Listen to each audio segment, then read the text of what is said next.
Suite au mécontentement de certains commerçants du marché à bétail de Touro à Parakou, une grande séance d'information et de sensibilisation a été organisée avec les acteurs du marché à bétail. C'était ce dimanche 6 août 2023 à l'esplanade de la mosquée centrale du quartier Gorobane dans le premier arrondissement de la ville. L'objectif de cette grande mobilisation est d'aplanir les points d'achoppement en expliquant au mieux les tenants et aboutissants de la nouvelle hausse du prix des tickets au sein du marché.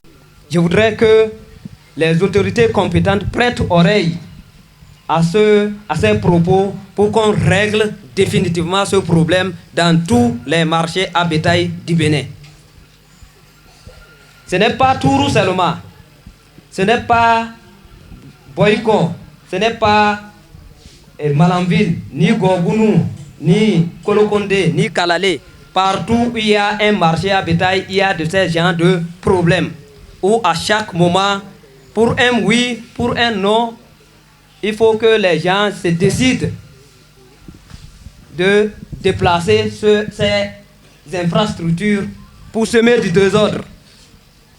C'est pour cela que nous, responsables de l'ACBB, entendez Association des commerçants béninois du bétail, nous sommes enregistrés dans ce pays-là. Et nous sommes édités des règles de gestion. Et nous voudrons que ces règles de gestion soient appliquées dans tous les marchés à bétail pour le bien-être de tous les Béninois, pour le bien-être de l'État, des acteurs, des collectivités locales et des associations professionnelles d'éleveurs. Même s'il est évident que les marges issues de l'augmentation permettront au bureau de gestion du marché de faire face à certains engagements vis-à-vis des autorités locales, la revalorisation du prix des tickets de ce haut lieu d'échanges commerciaux devra résulter d'un consensus total des différents acteurs du marché. Aujourd'hui, ceux qui disent que le ticket revient à 2000, mais eux-mêmes aussi n'ont pas tort. À l'époque, on paye l'essence à 250 à 300. Aujourd'hui, à combien que nous prenons l'essence? À 800 à 700. Mais en dehors de ça, taxe que la mairie les a dit, aujourd'hui tout a été augmenté. Ce qu'elle paye maintenant, c'est double. Mais ça a été doublé. Mais aujourd'hui, si eux-mêmes aussi n'ont pas augmenté un peu, comment vous voulez qu'ils payent les collecteurs, qu'ils payent les charges de Touro, qu'ils payent la mairie? Le marché de Touro est là, c'est pour appuyer le gouvernement. Pourquoi je dis appuyer le gouvernement? C'est dans une commune, la commune doit profiter du marché de Touro et le marché de Touro à son tour doit profiter du commune.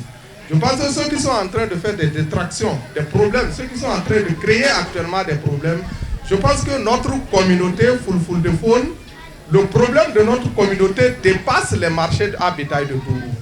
Aujourd'hui, nos éleveurs sont en train d'être déplacés. Nous devons être unis ensemble pour gérer ces conflits. Je pense que c'est déjà passé. Comme les autochtones de Touro et d'autres personnes ont intervenu, je pense que le problème est déjà éteint. Aux acteurs du marché à bétail de Touro, le marché à bétail de Touro est là pour toujours, ni aujourd'hui, ni demain, ni après-demain. Le marché ne se déplace pas. Pour le moment et en attendant que les acteurs soient au même niveau d'information, les anciens tarifs des tickets demeurent, soit 1000 francs CFA par bête vendue chaque jour du marché à bétail de Touro. Voilà qui vient mettre une trêve aux remous observés ces derniers jours au marché à bétail de Touro.